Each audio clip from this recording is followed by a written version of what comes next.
so I know how people in Massachusetts think, generally speaking. Right. And that 52-47 victory is enormous, absolutely beyond enormous. The liberal Americans have decided that they've had enough. They've been taken to the cleaners, and the game's over. I don't know what pushed them over the edge, whether it was finding out that global warming was a scam, and they've been lied to for years, or that they think the medical plan is a disaster. It's probably a combination of both, and they're telling Washington in a very strong way that this sort of crap has got to end. And I think it's a great opportunity for you listeners to contact everybody in Congress, House and Senate, and tell them, if you don't do what we tell you to do, you're not going to be there anymore, and you're never coming back. Absolutely. Now, the thing about Massachusetts, 2/3 of the people in Massachusetts are registered Democrats. So all you have to do is just put your name next to the D, and you're going to win. Not anymore. Not anymore. And it's healthy to have a mixture and change. And, yeah, the pendulum swings both ways. There's good and bad people in every party. It's just that none of them, except for a handful, are listening or have been listening to their constituencies for years. And this is just the apex, the point at which people are not going to take it anymore. And I want to see 2/3 of the incumbents in Congress thrown out of their jobs. Put the fear of the people into the Marxist who is leading the executive branch. Let our court system know we're not going to put up with two sets of justice. Good example. Yesterday, Warren Buffett's firm, Berkshire Hathaway, paid a $100 million fine for fraud. Mr. Buffett should be doing 10 years in a federal penitentiary, but they have two sets of rules. Those for the elitist Illuminati, of which he's a part of, and the rest of us. And it's got to stop. It's got to stop. These people who have great amounts of money should not be able to buy justice. And that's what's been going on for years and years, and it's got to come to an end. Just like the working group in financial markets, just like lobbying, just like campaign contributions, they all have to end if we want our system back. Yeah, they have absolutely perverted the system. We had the best system ever set up on the face of the earth, and then it became taken over by lobbyists. It became taken over by various corporations and unions and one thing and another. And we, the people, are the ones who have lost. It is a beautiful system set up, the checks, the balances. It's a fabulous system. When we're looking at the situation across the country, we're talking about it on national level, but let's localize it down. You can go all the way down to the states. You can go down to the cities. A number of them are just very precarious. California, I noticed you talk about their credit rating cut again to A-minus, $20 billion deficit, and they're saying California may not make it till March, probably won't make it through June. State revenues are off, you say 13.3% or $800 billion. 31 states are in serious trouble. What happens if a state goes bankrupt, Mr. Chapman? Their municipal bonds go down the tubes. And incidentally, I miss one thing that we have to get rid of on that last piece of conversation, and that is we also – no, I forgot it again. Holy cow, I'm losing it. No, you aren't. No, you aren't. You've got more information. What was it? Oh, gosh. I'll come back to it again. Okay. But anyway, I'm trying to answer two questions at once here. Yes, sir. The catch line in this one here was? The states. The what happened with California. The municipal bonds are going to get bombed. All the states. And what happens if a state goes bankrupt? And you said that, number one, their bonds will go under. And if you own municipal bonds, you want to get out of them.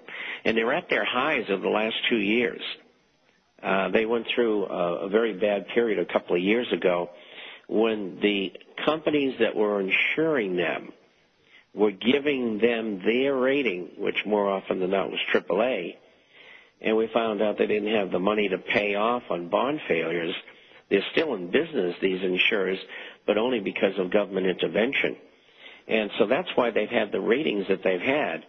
And so with bankruptcy or near bankruptcy, they may not be able to pay the bondholders. Or they may just say, we're going to default, period. And if they do that, then the municipal bonds may be worthless. So you don't want to own them. It's not something somewhere you want to be. But how can they solve their problems? Oh, it's simple. Number one, cut your staffs about 50%. Number two, cut the retirement plans about by 1/3 for starters and see how it works. I mean, there's people in California. I lived there for 36 years. There's people there who are retired, who are getting $100,000, $150,000, $200,000 a year. I mean, that's insanity. I mean, one of them is my nephew, who retired from as an officer, assistant chief of police in a police department in the city in California. He's getting $120,000 a year. He's 50 years old. He just went out. Well, he's 52 now. Just went out and got another job for another $100 a year. Sweet, but not to the taxpayer, and we can't afford that anymore. More when we get back on Erskine Overnight with Robert Chapman, the international forecaster. On the news, you're watching CNBC, you're watching any of the news services, Bloomberg, you're watching Fox, and they talk about how that Goldman Sachs made record profits. Goldman Sachs not only made record profits, but they're paying out over $16 billion to their producers. $16 billion. You read the international forecaster, and you're saying these people should be sitting behind bars because they're front-running their own clients. They are taking their own clients, and they are front-running them. What does that mean, Mr. Chapman? And is this not an activity that they ought to be sitting behind bars? They are absolutely shearing the sheep who are coming in to do business with them, aren't they? Well, they're buying the stocks that they're going to buy long and selling them back to them within nanoseconds, and the SEC won't do a thing about it. And they're also, they were selling, and they've admitted this, they've been selling the collateralized debt obligations and securitized them in the form of bonds. And when they sold them to these other professional clients who, would think that they would try to do the best they could for their clients, after they sold them to them, they bet they were going to go down in value simultaneously. I mean, you talk about crooks. You talk about fraud, and the SEC does nothing. The Justice Department does nothing because Wall Street and banking own our government, and that has got to come to an end. The revolving door between Washington and New York City has got to be closed. So they're selling them these securities, and the same day they sell it to them, they take a bet that they're going to go down. That's right. Great. That's a fact. That's great. Now, the other thing is 5 major banks increasing their derivatives by $804 billion. They have not cut back on these derivatives. They've increased the number of derivatives. The amount of leverage that Goldman and these others are doing has increased. They haven't cut back on anything. It's the glory days, the salad days are back for them, aren't they? Criminality at its finest. And you got to remember, listeners, I spent 28 years on Wall Street. I own my own firm. I know what they do. I know what they're up to, and they don't like me very much. And as a matter of fact, our government hates me.